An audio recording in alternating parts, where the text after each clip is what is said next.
All right. Wildberry.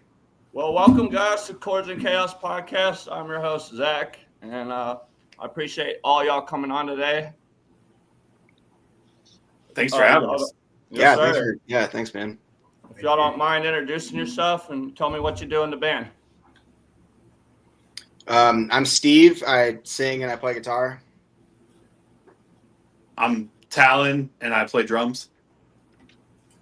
I'm Tom, and I play guitar, do some supporting vocals. Hell yeah.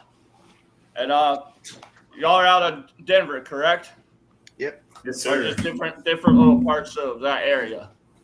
Yeah. Okay, got you. So how did you come together, if you don't mind? It's kind of like a long story. I'd say this band pretty much originated from another one. That band was called Late to Life. Talon was the producer of that band. We put out like a 4-song EP in 2023. Talon was the producer. Tom was in that band as well. That was me, Tom, and our drummer Colt. And that band ended up splitting up. And then I took Late to Life with me, and Thorn Haven was going to be like originally like a solo project type thing, and then Talon was going to do the drums on the record. And when we were like recording it in the studio and making everything, he just like liked it and wanted to actually jump on. And it kind of like we just eventually ended up making this album together. And then Tom joined along the way as well, and he decided to come back, and we decided to actually make it a full band. And now we're playing shows. I got an album coming out, and it's definitely materialized into something that we didn't really expect in the beginning, I don't think. Hell yeah. That was awesome. How'd you come up with the name Thorn Haven? Dude, I don't even remember. It was so long ago. I don't know. I honestly don't remember, man. It was a while ago. It was like two years ago. I think I thought it sounded cool. That's funny because that you say that, because like with these guys, they're called betting on the end. And I asked them when they came on, I was like, "How did you guys come up with the name?" And the dude was like, "I was reading a line in a book and it just sounded cool, so here we are." Exactly. I was like, "Yeah, okay." I was like, "That's a cool way to start a band," But, see, I got some questions for y'all. So let's see. So that's the story behind the band. So what inspires your music, and what themes do you explore in your songs? Oh man. I guess I think this initial album, it's kind of hard to explain, I guess. Like this initial one, I wrote most of these songs, and this record's like really personal to me. It's kind of a cool album because it's very like raw and exposing toward my life. Like it's pretty much just a collection of like the 10 or 11, most impactful things I've had in my life happen, all on display for like everyone to see, which has been kind of crazy to like release these songs. But yeah, I mean, moving forward, I'm not sure, the themes will probably change quite a bit now that we got more members and people are gonna, have, different ideas for writing. But I think for this album, a lot of it was like inspired by like bands like Bleed, Fleshwater, Deftones, like early Chevelle, Split Chain, shit like that. I actually, so Silverstein, they came through in April, and they brought Split Chain with them, and the guys were coming through the crowd, nicest guys in the world. I was at that show. I was like, "Can I take a picture of you guys?" And they were like, they got kind of an accent. And he was like, "Yeah, man, you can take a picture with me." He was like, "That's all cool." And then all of a sudden, one of their camera dudes comes out of nowhere and just starts running up. And he's like, "Wait." He's like, "Don't take the damn picture yet." He's like, "I got to be in the picture." He's like, "I'm the main guy." And I'm the main guy. And the lead singer looks over at him and he's like, "Nah." He's like, "Don't listen to his shit." He's like, "That's me." Yeah, it's fun on their tour bus. But they're super sweet guys. Like they're chill. We went outside for a second. We stepped outside. I stepped outside to smoke. And they were vaping and whatnot. We're all out there just having a good conversation. Like a bunch of people started coming up to them, and they were just, like I said, the humblest guys ever. Okay. And that's what I like when bands are like that. You know, they're not assholes to the fans. Because at the end of the day, we're the ones that's helping you guys. Mm-hmm. Yeah, they're super chill guys. They're really nice. So you're the lead singer, Tom. Talon, you said drums, Yeah. and then Tom, your guitar. Yes, sir. Yeah, and we have a bass player who is helping us play shows as well. His name's Seth. Got you. Yeah, he's like our unofficial member. He's like our band dad. You know? He's like the Ghost Rider type deal. He's awesome though. He does a lot of our work with the in-ears and the mixing for that and helping out levels. He does a lot of work and super great guy, super helpful. So yeah. Got you. And you guys were all friends before this band formed? I met Tom in this band. Yeah, Talon and I just met a few months back when we finally all got together and started like making this happen in person and meeting each other. Because Steve's been the main mastermind. Talon's helped with a lot of the writing too, but Steve's been cooking on this for some years, and so he finally found all of us. But I mean, I met Steve on like Facebook Musicians. That's how we found each other for Late to Life, you know, and just met Talon and Seth, like I said earlier this year. So we're all kind of from different sections. That's cool because I got some friends in a band called Poet the Band, if you guys have ever heard of them. Two of their members live in Johnson City, Tennessee, and then the rest of the band is in Detroit, Michigan. So they're only together, you know, when they do live shows. Yeah. And then when they do practice, they got to do it through like this. And I was like, dude, that's got to be hard as hell when you got different members in different places and you're not all in one spot. Yeah, that's kind of like the story for a lot of bands, I feel like, nowadays. Right. Especially in early COVID. Yeah, people trying to write albums through early COVID was wild. Yeah. Right. Well, let's see here. So can you walk us through your songwriting process? Well, I mean, for this first album, it was really I had a lot of this shit written. I think I came to town with like 6 songs, and then as we were recording, it took us like a year to record the actual album just because there was so much shit going on. We were plugging away like every weekend for a long time, and songs just kept coming out. Talon actually wrote Save My Place. That was like the last one that came out. It was like the album was done, and then Talon just busted out Save My Place.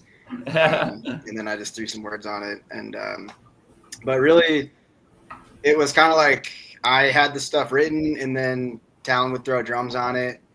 And we kind of made it in the studio quite a bit. And then, moving forward, I think it's going to be a lot more collaborative, you know, just because there's more people in the band.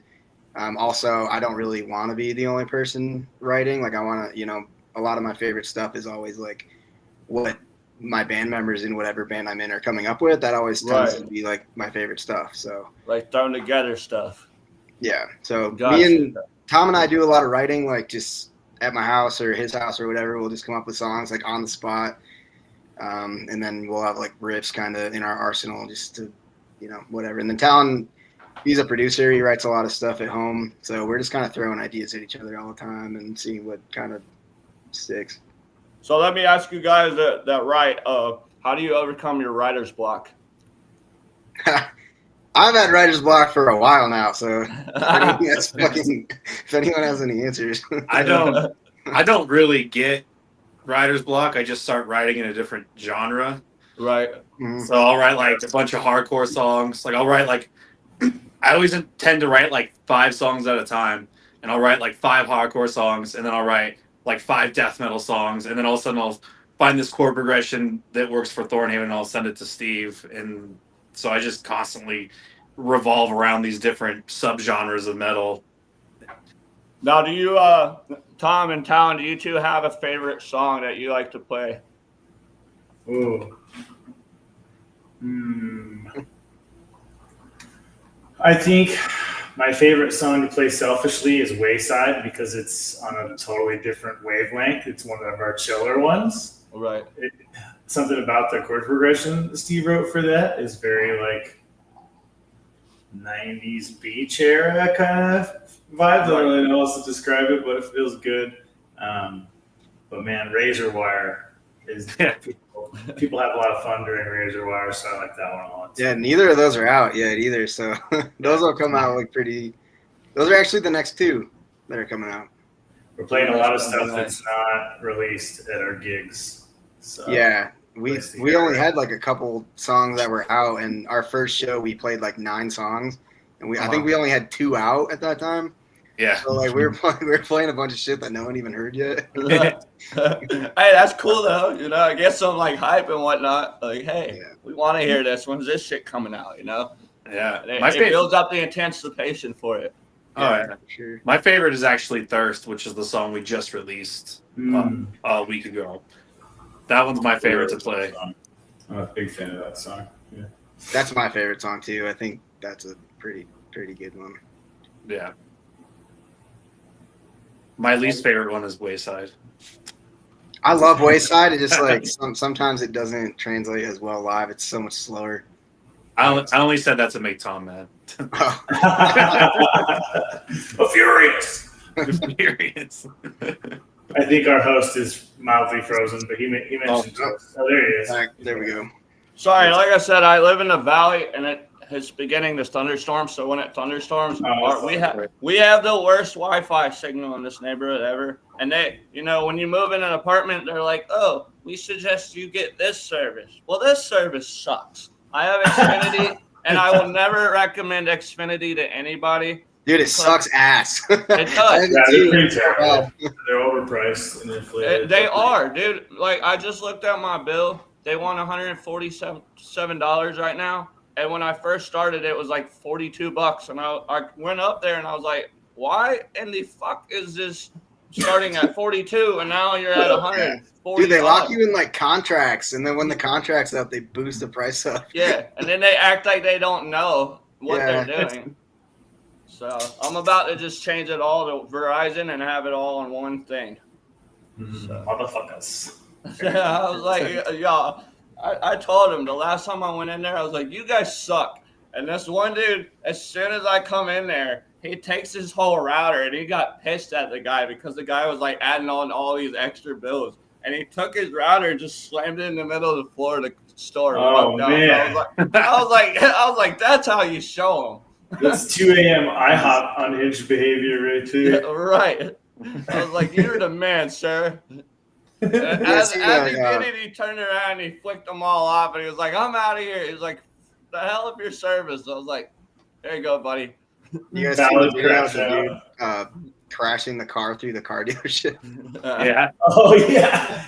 He's like, fuck you guys. What did he think was going to happen when he said that? It'll be fine. Wait, what happened? Somebody I don't remember. He was like pissed about service, so he like crashed the car through the like glass of the car dealership. Oh shit! All the way into the lobby, yeah. Just like, yeah. He's like, you fucking told me I wouldn't do it.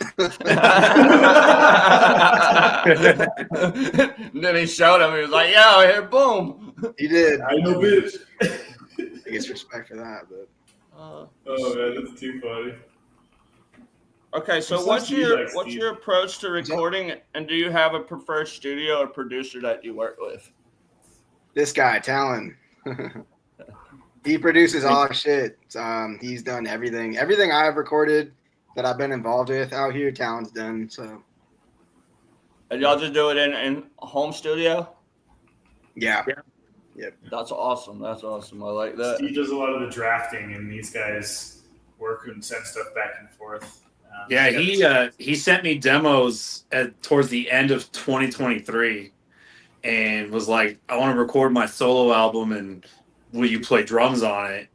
And I was like, yeah, sure. But then as I was like doing the songs and learning them, I was like, we got to do something with this. Yeah, Talon's actually the reason we're a fucking band, because I don't even think I wanted it to be a band at first. I was like, my band just broke up and I really want to release these songs because they're just going to sit there otherwise. I think Talon was really pressing for it to like be, you know, shows and all that shit. So we just kind of figured it out on the go, but I'm not complaining. And what year did you guys form? I guess it would be 2023.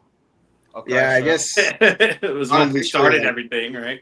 Yeah, like unofficially, like 23, and then 24 was just all recording and writing. And Yeah. when did we put out "Save My Place"? 24 or 25? We put it right at the beginning of 25. That's crazy, dude. We first texted each other about this band in like Yeah. October of 23, and then it just took We- forever. Well, I came up with Save My Place on Thanksgiving Day. And I was like just at home, not doing anything. And I was just like messing around. And I was like, well, I wrote this cool riff. I'm going to record my drums to it. And then I like sent it to Steven and he was just like, yo, we got to use Awesome. this. It's just like exactly what, yeah. He joined the band late and then wrote one song, and it was like better than anything I'd written.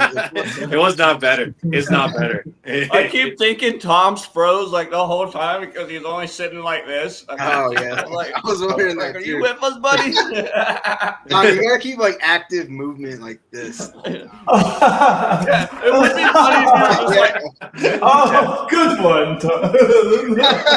Like a Sims character or something. yeah, Okay, and all of a sudden you NPC. just start making the noises of Sims characters. Yeah. I've never played The Sims. I don't really know what that shit's about. What? Yeah, if you start, you'll ruin your life now. Yeah, So just for real. Special form of dialect. It's man. game It's very over strange. from there, bud. Yeah. At 31, I found The Sims, and no one ever saw me again. yeah. Cue the credits. Or like Animal Crossing. That was my game when I was a kid. I've never tried that either. But... I've been not productive now that Madden's out, so that's not good. That's what I could do later. I got Madden 26. Talon and I love Madden. Tom hates sports. He just doesn't want anything to do with it. I'll always ask Tom. I'm like, What are you talking about, dude? I'm always in the end zone getting slam dunks, bro. Yeah. I'm always getting grand slams for the bonus point. All right. Tom will like knock him over just because he doesn't want to watch sports. I'm like, like, all right, Yeah, sure. say that. What are you doing? Watching sports? I don't No. want to come over anymore, but have a good Yeah. time. That's happened a couple times, honestly. So, who's your guys' NFL team? I'm Lions. assuming the Bronx. Lions for No. sure. Lions. Patriots. So it's Miami funny you Heat said for Lions sure. because I actually know Jameer Gibbs. You know Jameer Gibbs? Yeah. He went to Holy high shit. school at the same school that my mom went. And Oh. fun story that a lot of people don't know about him. He was sleeping in the high school locker room for like a year. I don't doubt it. Holy his, shit. his home situation wasn't very great. The Dude, best football he is- players have terrible home lives. It's great. Yeah. And it's pretty cool now, his story where he went. You know, he's giving back to the community. Everybody in the Dalton, Georgia area, which is North Georgia, everybody loves him. Super cool dude. And I actually got to see him when he was a senior run in the state playoffs. And he went off for like 300 and something yards. Dude, he's phenomenal. He's going to be one of He's the a best beast. backs in the whole league for sure. I'm a diehard Giants fan. There you go. You guys traded Saquon. That sucks. Hard. Hey, it's okay because in my opinion, I love Tracy. Tyrone Tracy's a great rookie. Had a great year last year. I think he's going to have a better sophomore year. And now that we got Cam Scatterboo, I think we're going to be set. And then I think for sure. we need to get rid of Devin Singletary and Eric Gray. I can't stand Eric Gray. He fumbles. I call him the fumble machine. My dad hates him. Brutal. My dad's been watching. My dad just turned 84. I'm adopted, so my dad's been watching the Giants for ages. Yeah. So, You guys pretty used to fun. be good, man. You were good when I was a kid growing up. Yeah, well, we had Eli and actual people that gave a damn in the organization. Yeah, Eli, Victor Cruz. Weren't all the straight Brandon edge Jacobs? scary kids at shows? They wore Pirates and Giants hats, right? I don't remember Pirates and Giants. Yeah, baseball. Yeah. What'd you say though, Brandon Jacobs? Yeah, Brandon Jacobs. Yeah. Tiki Have you Barber. seen his son, dude? Mm. His son's playing college ball, and he's twice the size of Brandon.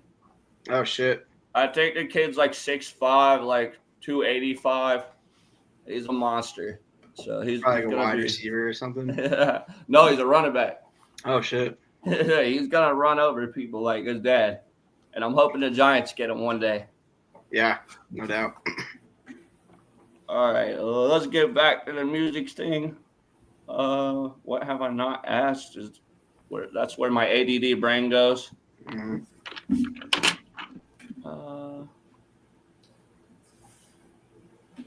How do you balance the creative and technical aspects of recording? Talent. Of recording? That's a loaded question. Well, Steven's really creative and brings really cool things, and then I just make him do it 1,000 times, so it's perfect. Yeah, dude. Like, oh my god, doing say- like vocal takes with Talon, like I'll do it like 1,000 times. He's like, I'll do a whole take. He's like, oh, it sucks. Do it again. Well, and he got his revenge when we were doing drums because I needed someone to press the record button, so I'd have to like run around the kit and go back to my computer. And so I was like, just press the record button. We would spend like half a day to a full day per song just on drum tracks because we'd be like, oh, what if you hit the China, or what if you hit this crash? But it means we'd have to start back like 2 minutes deep into the song to get one little part done. So he got his revenge on me. Yeah, there was like a whole like, it was months of just me coming over on like Friday or Saturday nights and like hitting record while he plays drums, and we'd be like, that take sucks, let's do it again. Because Talon likes to do like huge chunks of a song. Like he likes to do like almost the whole fucking song. There has to be like a break in between the song for him to stop. Yeah. So it has to be like perfect. And there were so many times, like, I mean, we didn't do like that many takes, I guess, but I have a lot of takes. But also in my defense, I learned the songs like as I was recording them. So like I would listen to them a bunch, and Steven demos them with like program drums just to give me like the feel. You know, he's like, oh, this is halftime, or this is upbeat 2-step type stuff or whatever, you know. But I would listen to that, but I wouldn't really attempt it until we were recording it. So a lot of it was like learning and recording at the exact same time. That's pretty cool. Now, do y'all have a song that like maybe one of y'all wrote that the other one doesn't necessarily like? Because, and what I mean by that is like with Silverstein, you know, Shane wrote the song "My Heroine," and I love that song. Nobody in the band liked that song but Shane. And, you know, they were all like, no, we don't like it. It won't go nowhere. It won't go nowhere. And Shane was like, just trust me. It's going to take off. And they were like, no, it won't. And here we are, you know, 25 freaking years later. You seen what happened there. I'm not sure, honestly. I think I'd say like a couple things. It's not that it's different. I wouldn't say we don't like Save My Place. It just came out of nowhere where our drummer wrote the song and we're like, all right, let's put it out. And it was supposed to be like a song we're putting out, you know, while we're waiting on the mixing for the album. It was just a single to like pass time, and then it ended up doing really well, and it has performed like the best for sure out of all our songs. And our drummer just decided to randomly write it, so that was kind of cool. I was listening to that earlier. That one does really hit. That's a good song. I like that. I love the vocals. The vocals are clean. You know, the drums are good. The guitar, everything just fits perfectly together. Y'all did a fantastic job on that one. Thank you. I'd say I tried to take out the song "Die Alone" out of our set, and Tom didn't want to do that at all. It's true. Now, what's the reason behind that, Tom? The reason why Steve wanted to get rid of it, or the reason why I wanted to keep it? Why you wanted to keep going with it? I mean, to be honest, I think it's one of our most emotionally rich songs. It's about like a tough topic, and the chord progressions hit really hard. And there's like some heavier sections too, with a lot of like high quality leads behind it. And it's just, I think it's a quality song. But I mean, we kind of spitballed that one back and forth because we were kind of having a hard time with the tempo live, right? Like we would rush ourselves, and we had a hard time making the riff sections flow or like have enough depth to them. But I felt like it didn't like translate live as well. And then Tom kind of pushed me to like keep looking into it, and I just like watched the video, and I was like, I think you're actually right. So we kept it, and I think we probably dropped like Wayside off this set coming up, our song or something. Yeah, Steve was nice enough to like take one of our better mixed sets and record it with a camera, so we were kind of able to, you know, review our own show too. You know, and I was going to say before too, one of the big like key success points of this band is the fact that these two guys have so much like hands-on engineering experience. Steve can create products in his room, and then Talon can create finished products. Like, you know how helpful that is for a band to just be able to like not have to have everything be on paper and then boil down to spending money on engineering time. Right, it's like, not as stressful. Oh yeah, we have like all the tools in house. It's brilliant. It's such a good spot to be.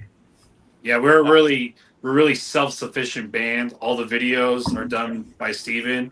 You know, I do all the recordings, he does all the videos, so all the content and everything, music and video, is all just in-house. So we save, you know, thousands, you know, which allows to go back into merch and marketing. And that is something really cool about this band, is we've literally done everything. I don't think the only thing we've outsourced is our graphic designing. We got a graphic designer. His name is Lotus Eater on Instagram. He's a friend of mine, but his work is just super sick. So that's kind of where we decided to outsource, just because, like, you know, I've tried the route where we're making our own art, and it's not bad, but it's not going to be like the same quality as like going to an actual graphic designer. So you feel like when you do it yourself that it kind of looks like something you made off of ChatGPT? Yeah, it's just not. Yeah. It doesn't. Yeah, I don't know. It looks all right, but I'm not like a graphic designer by any fucking means. Neither am I, bud. So it's all good. So do y'all have like a preferred venue that you love to play locally? Well, my favorite venue locally to play, we haven't played yet as a band, but I've played it for years in other bands. It's called the Marquee Theater. It's my favorite. Yeah, it's my favorite local venue, and it used to be an awesome spot for local bands, but Live Nation took it over, so now it's really hard to play there, but it's still my favorite. Great pizza, really good pizza. Yeah, attached to the joint too. Like, it's super good. Shout out Marquee Pizza. Dude, I didn't. When my Talon and I were in another band together called Fate Seeker, and they played at the Marquee, and I had no idea that was a venue. I knew it as the pizza window. So when we played our first show there, I got to the venue. I was like, "We're playing at the fucking pizza window!" Like, all of a sudden, Chuck E. Cheese walked out. Yeah, I had no idea it was a whole thing in there. It's pretty sick. So. It's wild. I definitely like the Roxy a lot. I thought our first show at the Roxy was that was a really cool venue for sure. That was my first time playing there, so I bet y'all want to play Red Rocks really bad. Yeah. Well, yeah, that'd be really cool. I feel like that's super sick. Badass. I think I like Summit the best, but I've only ever played on the side stage. I want to play on Summit main stage really bad. That'd be super cool for me. I was in an old hardcore band called Make Way, and we got to open up for H2O, which is a really old hardcore band from the early 90s. We got to open up for them at Summit on main stage, and they backlined everything, including drums. So we had I had 8 inches of room around me between all the amps and drums and everything. So, it was still awesome. You're like, Well, in those bands I play guitar. This is my first band on drums. Oh, that's crazy. So how long have you been playing drums for? Well, I've been playing drums since I was 4. Oh, okay. But so it's not new to you. No, I just didn't do the band thing on drums because I saw Unearthed at New England Hardcore Metal Festival in 2005 at the Palladium, and I was like, I want to just be like Ken Susi and eat a dick on my guitar and be an asshole on stage. So I taught myself how to play guitar and play guitar for the last 20-something years. Dude, I didn't even know that Talon was a drummer until he started. Because when he was producing us, I knew him as a guitar player. And then when he wanted to play the drums on the album, I think he sent me a demo of Splitting, and the drums on Splitting, I don't know if anyone's listened to those, but they're pretty insane drums. So like he sent me that, and I was like, dude, what the fuck? See, I'm the type of guy that when I will listen to a song and I try to explain this to people, I'm the type of person that I'll zone in a song on maybe, I'll listen to the vocals first and just zone in on what the lyrics are going with. And then I'll zone in, I'll replay it again and I'll listen and just zone in on the, guitar. And then I'll go back again and I'll listen to just the drums. Yeah, right. I don't actually do that. That's dope. I should try that. Yeah. It makes it worthwhile because you're like, damn, you're hearing different things that you didn't really necessarily focus on when you first, locked into that song. Right. Yeah. So, Splitting is probably our craziest song because Steven left me alone to my own accord to write them. Yeah. With no guidance. So I was just like, and I had no vocals, I don't think, for that song yet. I think it was just guitars. Mm-hmm. So I didn't really know where the chorus was or the verses. I just went for it, and I was just like, I did not. I was just like shredding every little section of the song. That like intro fill that like lasts like 10 seconds. Oh my god, dude, it kills me. I did not expect the drums to come back as good as they did. I think the drums on this album is like a pretty.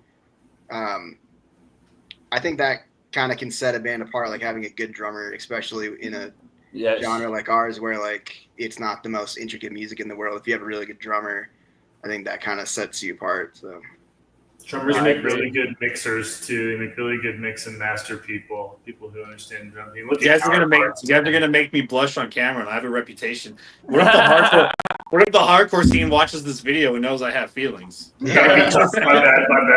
bad. Tom's like a really good guitar player too. So I think there's like a lot of like really good musicianship in our band, and it just sometimes it doesn't really show because our genre isn't like, it's I don't know. I think in the next album moving forward, we might try to be more intricate and like a little more,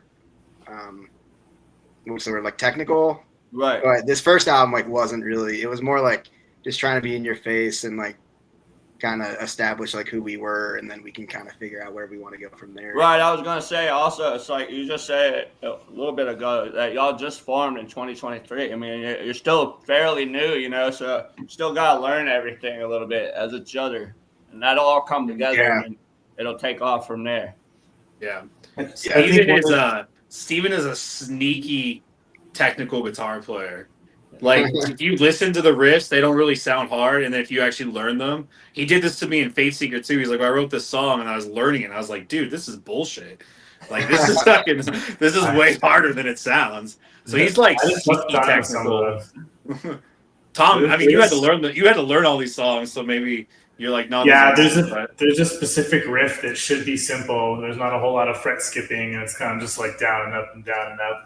And I swear he'd play it for me, and I'd like try to play it back, and he'd be like, "Not quite my tempo." No. But, like, and it was valid because they're just like strangely technical and odd. But like, I think he has these very subtle intricacies to the riffs that just take it that step above, like, the kid at Guitar Center, like strumming, it's like, he's doing like an F minor chord, but then he just does this little thing to it, and it just like takes to that next level, and it's not something you really notice unless you try to learn it. Yeah. Well, if you guys want a new band member, I'm down. I'm a badass recorder player. There you go, dude. There you go. Nice. Yeah. Hey, River,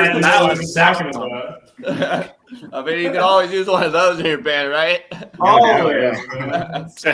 Play some hot cross buns for some people. For sure, dude. Dude, I want to hear the intro of Thirst now on a recorder. It'd be sick.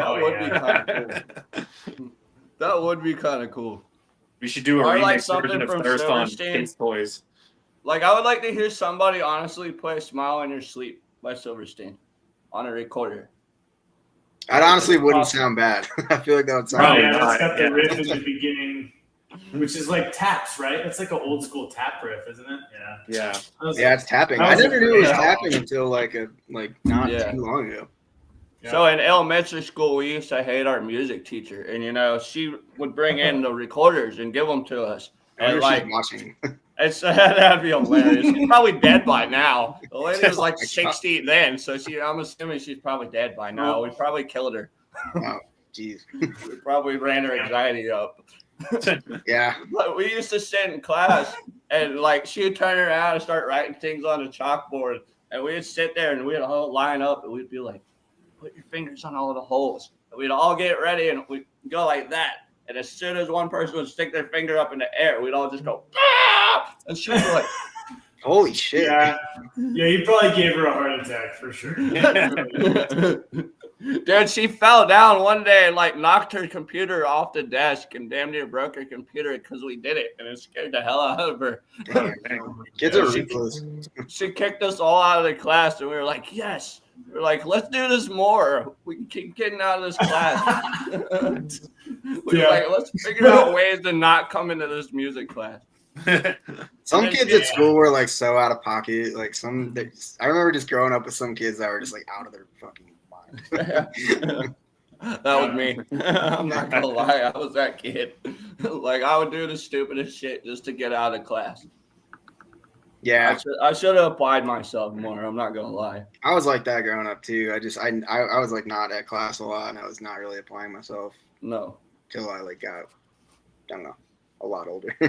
That's like in lunch in high school. Once I got to the age, that I could afford cigarettes and buy cigarettes on my own. Me and my buddy Nick, we would go into the back of the woods of our school, and on lunch break, we'd take our lunch into the woods and just sit in the woods and smoke cigarettes and then go back in.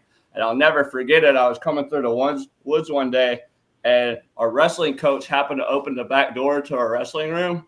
And I happened to turn around. I was just about to fling my cigarette into the woods. And I turn around. And as I'm going like that to puff it back out and fling it, he's standing face and face with me. And he was like, "What the hell are you doing?" And I was like, nothing.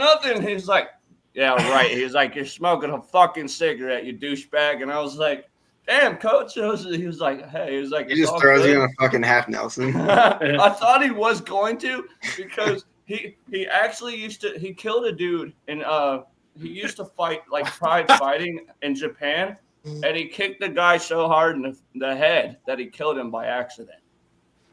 Dude, Wow. you guys see that 2 different boxers died on the same card in Japan like a week ago? No, I did not. No way, That's right? crazy though. Literally, like they were just boxing, and 2 dudes went to the hospital and ended up dying. People are just really out there playing with their lives, man. Yeah, dude, that's a crazy sport, man. Yeah, Yeah. but he was the type of coach that he'd come up to you and he'd take his hand and dig it right into your shoulder blade and just so hard. And I'll never forget that my first day of freshman year, I go in and I'm sitting at the lunch table and I'm on my phone like this. We're not allowed to have our phones at lunch. And, he does that, and I immediately drop my phone on the ground, shattered the screen a little bit. And he looks at me and goes, "What the hell's your name?" And I was like, "I'm Zach." And I said my last name, and he goes, "Wait." He goes, "Your brother graduated in like 96, right? And he wrestled for me." I was like, "Yeah." He's like, "Oh, you're good." He's like, "Sorry I did that to you." He's like, "Your brother was one of my best wrestlers I ever had." And I was like, "Cool." He was like, "Yeah, man." He's like, "You can have your phone out." He's like, "I want you to be my wrestling manager." I was like, "Sign me up." And then That's all good. Yeah. and then we were going from there. And like I was failing a class my senior year in math, and he made sure that I went from a C to a B to pass. Oh, I'm sorry, I went from a D to a F to like a C, and I got a solid passing grade because of my coach. Yeah, I was a wrestler too. It's a very like tight knit community for sure. Yeah, y'all know who Cody Rhodes is? Yeah. Yeah, so Cody Rhodes is one of our personal wrestlers. Like he wrestled at my school, so everything that our wrestling program received came from Cody. So Cody Rhodes, shout out Cody Rhodes. If Cody Rhodes, you're listening, buddy, we love you. Well, I do anyway. I don't know you. I'm sorry. My dog is attacking me. What are you doing? That dog. Can I pet that dog? Yeah, look at it. Yeah, There get she that is. dog in here. There she Oh, baby. I'm surprised y'all haven't heard my dog. He's over here in the crate next to me, and he's just been munching on this bone like crazy. So. Just chilling. He's a blue healer. I don't ever recommend getting one of those if you live in an apartment.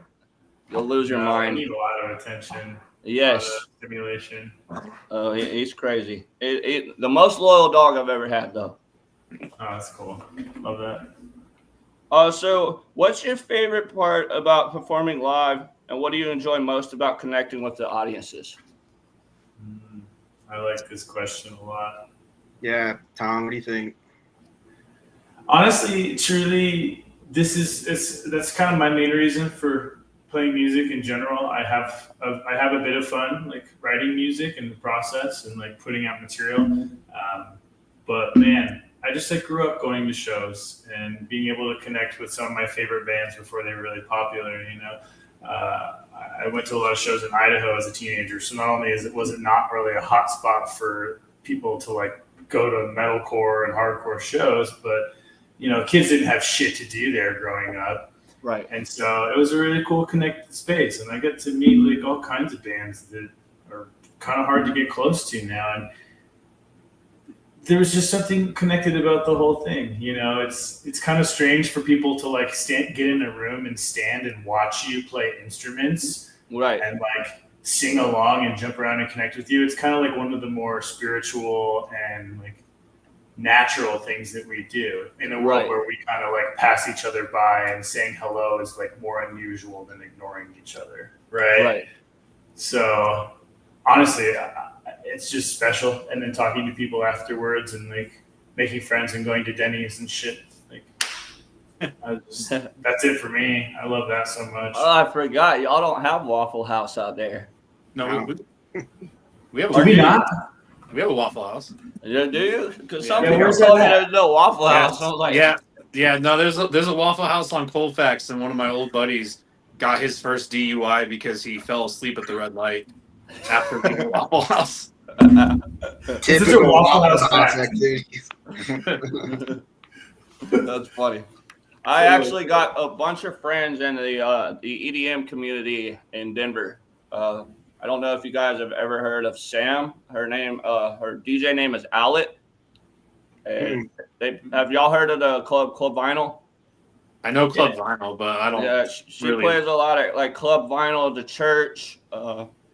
Church is a beautiful venue from the videos that all my friends send me. Church is cool. Have y'all played there, or is that not, or is that more like an EDM type venue? That's the EDM type thing, and like special events.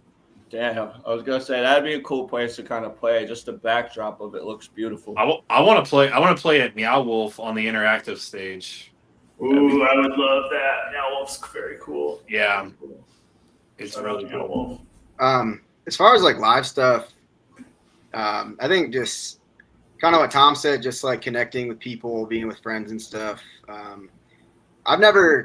think everyone I'm in bands with kind of knows that like I'm not as much of a show guy as like I love to like write and create stuff, like just like write music. That's what I love to do. So that's kind of my focus more so, is just like making material and kind of doing stuff behind the scenes like that. But if shows like present themselves, it's always a fun time for me. But it was never like what I wanted to do in bands. Kind of like Tom's totally the opposite. Tom likes to write also, obviously too, but he loves shows. And I don't know. I mean, yeah, I like the connection, but it's not as much of a thing for me. So Yeah. I feel you. This is a whole new world for me because I'm always up front, jumping around, acting like a dick on stage, and now like I have to be in the back, but I have to be like perfect. So I'm like still finding my own realm. And like has a hard job. Yeah, I do have a hard job, and I have to like I have to not mess up, or I have to find a way to keep it going if I do. Because we play the in-ears with a click for our whole set. We don't pause ever. We're on it, and if we needed to pause, it would be like semi-emergency. But Talon keeps us on. Yeah. Yeah. Now, would you guys? I have to concentrate. I have to concentrate really hard at shows, and I'm having fun. But for me, it's like for now in my position, now it's like shows are like all business right now. Just making sure that I'm locked in. Yeah. Talon gets extra credit too because he's like in between living situations and doesn't have access to his drum set all the time. So he practices probably a fifth as often as he wants to, you know? Yeah, I practice at practice. That's it. Whenever we rehearse, that's my practice. So everything is all muscle memory and actual memory of the songs and what we're doing. That's crazy. Yeah, these guys definitely have like a lot more experience playing shows than I do. Like I didn't really ever play shows until a couple years ago. I think these guys both did it since they were like teenagers. I think when Thorn Haven played our first show at the Roxy, it was coming up, and me and Tom were talking, and I was like, dude, I don't know if I want to like be a front man. Like, do you want to talk like during the shows? Like, you're kind of going back and forth, and I think he like encouraged me to actually try to talk. But initially, I didn't even want to do that. I was like, I don't even know if I want to like be a singer and shit like that. Like, I didn't really expect this to happen the way it did. So, was that more like a stage fright thing for you, or no? I don't know what it is. I never saw myself as a singer, and the only reason I'm the singer of this band is because we couldn't find a singer for our last one, Late to Life. And the original drummer of Late to Life and one of my best friends, Colt, we just didn't want to like bring in. We were like auditioning people, and some of them just like were kind of not our vibe, and we were just like, let's try to just do it this way, and it kind of stuck. And yeah, so I mean, that's really the only reason I sing in the band. I've never really looked at myself as doing that. So, which is wild because if it wasn't for his voice, this band, I mean, it would have been like solo album. I would have played drums and I would have gave it back to him and mixed it. And it's cool, have fun. But literally, his voice is extremely enticing, and it kind of shapes the entire sound of the band. I agree. No, he's right. I agree with him there. Oh, thank you, man. There's your voice is like the final like stamp on this. You know, another singer wouldn't have done this. I will say it's a little different. I guess my voice is more different than stuff I've heard. I think at least. So I would say that like from different bands that I've heard, I would say you have like your own unique kind of style. But I think that's what sets you guys apart from other people. You know. Mm-hmm. And that's what makes you a better band than maybe some of these other bands, you know? Yeah, there's some good vocalists in our scene too. Like there's like Post-Drome. I don't know if you should check out other bands in our scene. Like we got like Post-Drome, Summer Apparel. Both those singers are really good. Yeah, if you don't mind, when we're done here, just shoot me a text with through Instagram, you know, of some bands that are cool with you guys. And I'd love to bring some more of your friends on here. Oh yeah, dude, for sure. Yeah. Spitting Image too. Marshall from Spitting Image, he's a great dude. Great vocalist. So there's a lot of like talented singers out in Denver. We got like a cool scene kind of. It's starting to grow more, and it's a whole new scene for me. Yeah. I know the hardcore scene like the back of my hand, but like this scene is like I didn't even know it existed really. And then that first show there was like a couple hundred people. So you would say it's a very DIY type deal in Denver? Yeah. Yeah. Like when we first came out, we had only played hardcore and metal, and we had no idea who we were going to play with. And we had this show booked at the Roxy, and as soon as we started putting out, we put out Save My Place, other local bands reached out to us because they found us on Instagram. So there was like Post-Drome and Spitting Image and Gone and Precocious Neophyte. Mm-hmm. And we just started to find these bands, and us and Post-Drome showed up at the exact same time. Like we both started releasing stuff at the same time. So I think we played every show together with them, and I think we got more booked in the future too. But as soon as we came up, Marshall from Spitting Image, who they had kind of been like leading the scene for a while, they hit us up and they were like, dude, thank God there's more bands that like sound like this now. Cause like they've been going around trying to play with like metal bands or like other bands that didn't really, it just doesn't work like as well. Yeah. Find anything. So Denver's kind of coming up with like the whole grungy new metal rock, alternative rock thing. So it's starting to grow quite a bit. So yeah, I'm actually part of a company here in Atlanta called GMO Productions, and we put on shows, you know, here in the Atlanta area, and then we do North Georgia, middle, and like Central Georgia down in Warner Robins, Macon, which is like I said, central, going down towards like the Florida border, sort of. Nice. We're gonna have to do a southern tour one day. I would love that. Go hit Nashville and Atlanta. Anywhere and everywhere. Dude, I can reach over to my booking manager and send y'all there's a really, really badass hardcore band in Atlanta named Eyes Assault. Their singer is from Denver. He was a huge part in making the Denver hardcore scene huge. And now he's in Atlanta and he's got his band Eyes Assault, and they are incredible. They're sick, yeah. We just lost our legend from Mastodon. Yeah, that's sad. 2 days ago. Yeah.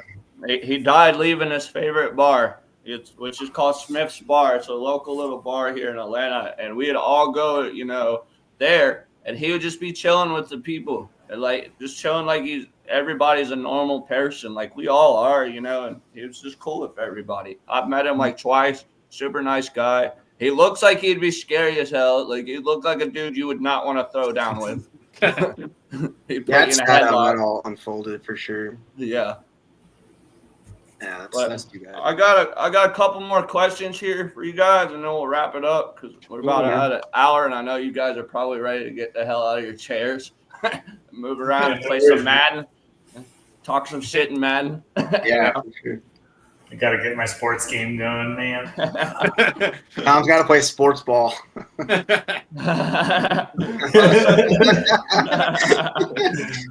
So can you share a particular memorable or challenging live show experience?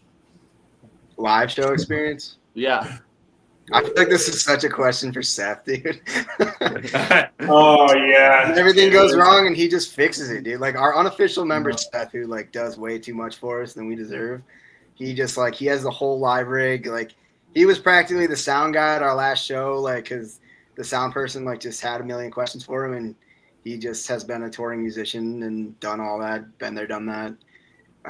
He kind of fixes everything if it goes wrong. So he's very helpful in that way. Yeah, he saves the day. We definitely had some issues and had a couple lines swapped for in-ear playback, and it worked out in the end. We made some pretty funny mistakes that apparently people didn't really seem to notice. But we noticed. We were like, shit, let's not do that again. But I mean, I think it's funny. The first thing that came to mind for me was when we played at the Roxy, someone was it Fago that they sprayed all over the venue the night before? I was thinking that too. It's like all the Insane Clown Posse play or something. Exactly. Must have been, because there was like vape juice or Mountain Dew or both, just like draped over all of these cables on the stage, and we got all that juice. You got Fago jizzed on. Yeah, exactly. Yeah. All our stuff was like sticky before the show. Oh Lord, that would suck. That triggered me for sure. Yeah, so it's funny with that question because one of the bands that I first did a thing with, I was asking one of the drummers, what one of his things for that was, and he said, there was one time that the lead singer had ate some Taco Bell or something, and he had some bad gas, and they're playing a big show, and he said the lead singer just passed the worst gas, and he could smell it back there playing the drums, and as a drummer, you can't move. So he said he just had to suffer with it, and he said they had a fan on him, so it just kept making it worse because it was blowing it at him. So he said he was like back there playing the drums, like Talon, do you smell my farts? I definitely fart when we play. I haven't smelt any of it yet. Yeah, last thing I'm doing is holding in a fart while I'm playing. No forcing it, of course. That's the danger zone. Yeah, don't do that. Yeah, don't eat the burritos before. Yeah. No, yeah. I think luckily our shows have gone pretty smooth so far. So it doesn't mean anything crazy. We've had little technical difficulty things like right before we're about to play, but then we play and it seems to all just go and happen. Yeah. We've also been pretty lucky, knock on wood. I mean, one of our gigs at the Roxy, shout out to their sound staff. They were really helpful and involved, and they had a second guy on the team, and he was up there with us throughout and gave us plenty of time before to do our sound check because we were actually headlining that show. Right. And yeah, that was great. They were awesome. We've been pretty lucky in a lot of ways. Mm-hmm. So, especially with Seth, yeah.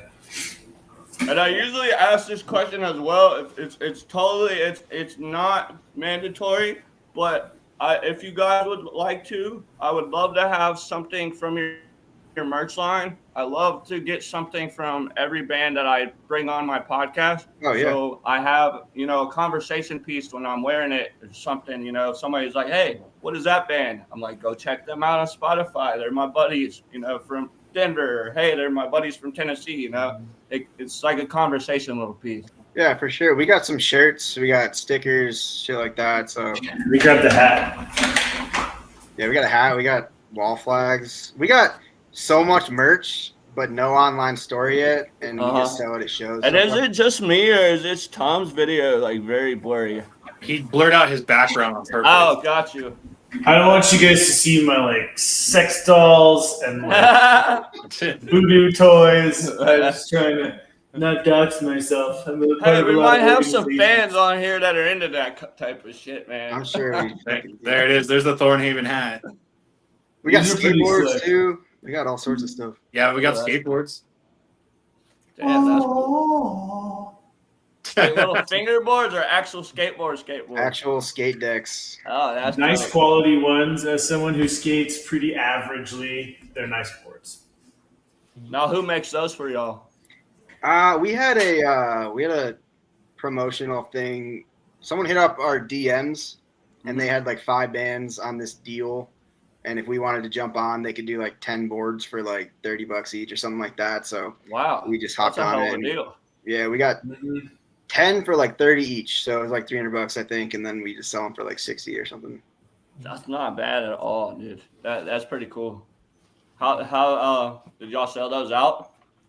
I think we probably have like half left. I think we've sold one at most shows. So Hell yeah, that's pretty cool. So and I then guess, a couple of my friends from like back home had bought some, so I've like sent them out. But where are you from it's like- originally? Grand Rapids, Michigan. It's like Okay. expensive as hell to send a skateboard. Yeah. It's crazy. Like we didn't make any money on that, but my buddy Curtis Colizzi is a tattoo artist, so he just said he'd buy one and he'd put it up in his tattoo shop. So No, so all you guys aren't originally from Colorado? no. What brought y'all to Colorado? Got moved here as a kid. I got family here. Yeah. My That's folks pretty who moved here after high school, and I was just like, a lot of my friends had moved away from Idaho after high school. That's where I was living at the time, and I was like, I guess I'll follow my folks. Oh, yeah. No one's here anymore, but I'm still here. So Yeah. That's cool. All right, so I got like 1 or 2 more questions, and then we'll wrap it up, fellas. So what advice would you give to emerging bands trying to make it in the industry? I mean, if anyone wants to give us some fucking advice, dude. Yeah. Um, You just gotta do it and just say fuck it and just go for it and just do it and do it to have fun with your friends. yeah. Like if Tom and Steve were assholes, I wouldn't do it with them, you know? So like you gotta just do it with your friends and do it for fun. Do it with people you enjoy being around. Right. That's it. The rest of it'll just work out on its Yeah. own. Yeah. figure out if you really want to do it for like a living, which is going to require like a lot of touring and time and dedication and perhaps time away from your family. You have to really decide if you want to do that or if you want to do it for fun. Thankfully, I decided I'm with Talon on that one. I'm all about doing it for fun. If we find success and the following through what we're doing, that's super cool because then we can connect with more people and maybe sit behind computers less for jobs. But I mean, you know, my happiness with the experience is not contingent upon success. It's just fun. Right. Yeah. It's just super fun. So, I would say find people that it works with, like find band members that it works with and just stick with that. Like don't bring in people that are going to bring it down and, you know, Right. create all these toxic situations. Like just find your 1 or 2 or 3 people and just stick with that if it works. And also I would just say like, don't start a band and just do it hoping to be successful and rich and famous and shit. Like all of us, like the only reason we do this is because like it's what we do. It's literally like if there was no internet or like, you know, Instagram and anything like that, we would still just be like doing this because it's like just what we do for fun and our free time. It's like we create and we play shows and it's what we enjoy. So it's like I feel like bands that like do well kind of always have that in common. Like it's just who they are, what they do. You know, don't try to be someone you're not. Just like, you know. Yeah. Success by persistence. Be patient too, because I mean the bands that you see with the success, a lot of it's not overnight. Like Knock Loose was a band for like 12 years, you know, before they really found this later day success, you know. Yeah, it just takes so much work, man. Like no one knows how much work we actually put into this album that we haven't released yet that's coming out. And like making all these videos, you know, they take so long, and they don't even really do that well at this point. You know, when you're just starting out, like it's 100 hours of work for no return at all, and you just got to be patient. And like, you know, producing, writing, everything just takes forever. Some bands, you know, do better than others in the beginning stages, but I wouldn't get discouraged if shit doesn't pop off right away. You just got to keep grinding away, I feel like. I respect that. All y'all have a humble, you know, approach to that, and I like that. All right, I guess we'll end with this one. So, what are y'all's long-term goals for the band, and how do you see your music evolving in the future? I think right now, I would say that my goal right now, in the short/long term, is to like create a local scene, build up a local scene, and like really be a driving force that brings like a huge grungy new metal type scene to Denver, and like something, you know, kind of like when you look at Seattle in like the 90s where those bands, like the whole scene just blew up, like something like that. Like try to create something memorable in your scene, and then if, you know, national success ever comes with that, that'd be sick too. Obviously that's always a goal, but I would just really love to create something local that we can all, that means something kind of to us. So that's probably where I'm at right now. That's a great answer. Yeah. I don't know how to follow that up. I'm excited. My goal is to write more collaborative with these guys and see where all of our brains take the direction of the sound. Yeah. And just keep putting out. My only goal is to keep putting out music. We could release 20 albums and still have to wake up to work the next day, but it'll be cool to have 20 albums under our belt. Yeah, for sure. All right. Now, is there a certain band that all y'all would love to, you know, collaborate with in the near future?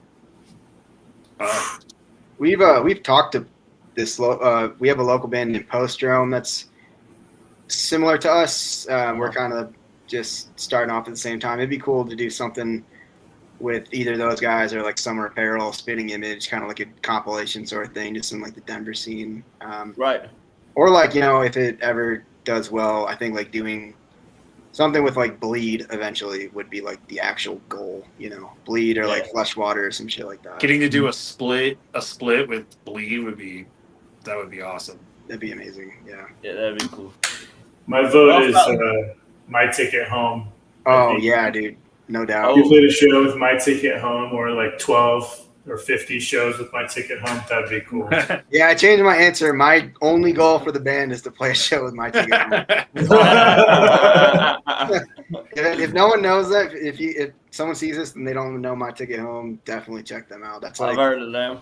The biggest inspiration I had with writing, at least the stuff that I contributed to the band. So I've started to kind of write my own music, but like it's crazy because what I do is I'll take my own lyrics, and then if I don't completely like them, I'll put it into ChatGPT and I'll be like, give me something that'll work with this around this.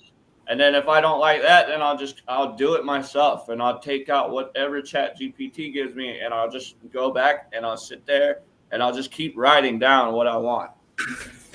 So Yeah. But it's frustrating at the same time because sometimes I'm like, what do I do? Like I get that writer's block and I'll write a song and then I won't go back to it for like 3 months.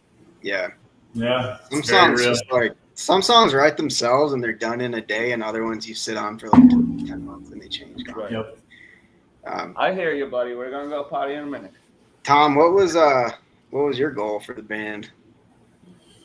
Honestly, I would like it to just be something that occupies a lot of my time in terms of playing gigs. I mean, I like writing as well, but I mean, if we could just constantly book shows, whether they're in town or like kind of a state away or whatever, just honestly just connect with more people, have more opportunities, and stay close to humanity. I don't know about you guys, but COVID was weird, and I didn't go to any shows for a while afterwards. And once I started going again, I was like, oh, okay, so this is a big like part of my life that's been missing. Yeah.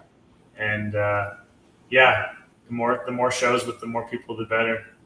Yeah, COVID really unfortunately, it took a big toll on my family. I lost my sister in 2021 to COVID. Oh shit, man! She Sorry to hear spent that. 4 months in ICU and then passed away. And then my brother spent 240 days in ICU in the room next to her. dude. And he had to get double lung transplant, but luckily he's still here. From COVID. Wow, Yeah. that's crazy. So That's wild. he never got to say goodbye to my sister, unfortunately. But That's terrible, man. I'm sorry to hear that. Holy shit. And it sucks because his birthday is November the 3rd. And my sister passed away on November the 4th. And then my birthday is November the 7th. So it's like, here's our birthday. And then here's the next day, you know, we're celebrating. But we made it a new thing where every year on her day of passing, we celebrate her life as well as our birthdays together. Nice. Cool. Yeah, man, that's cool. We That's try to wonderful. make it something positive. Yeah. That's good, man. Yeah. Yeah. But fellas, that's all the questions I got for you guys, and I appreciate the time and you guys coming on here. And I look forward Thanks to for having talking. us. Yes, sir. And I look forward thank to seeing what you guys got coming in the future. Cool, Yeah. man. Yeah, Album will be out this year, so we have an album coming out in like 3 months tops, hopefully. So it's like About 11 what, like songs. November-ish? yeah. October, November it'll be out, but it's 11 songs. So I'll be looking for that one. yeah, man. We got some Well, juicy fellas, ones I coming. appreciate your time once again, and I hope you guys have a blessed weekend. Yeah, man, you too. Thanks for having us, bro. Yes, sir. Thanks again. Thank y'all for coming on Chords and Chaos. Thanks. You Yeah. Y'all have a good night. too.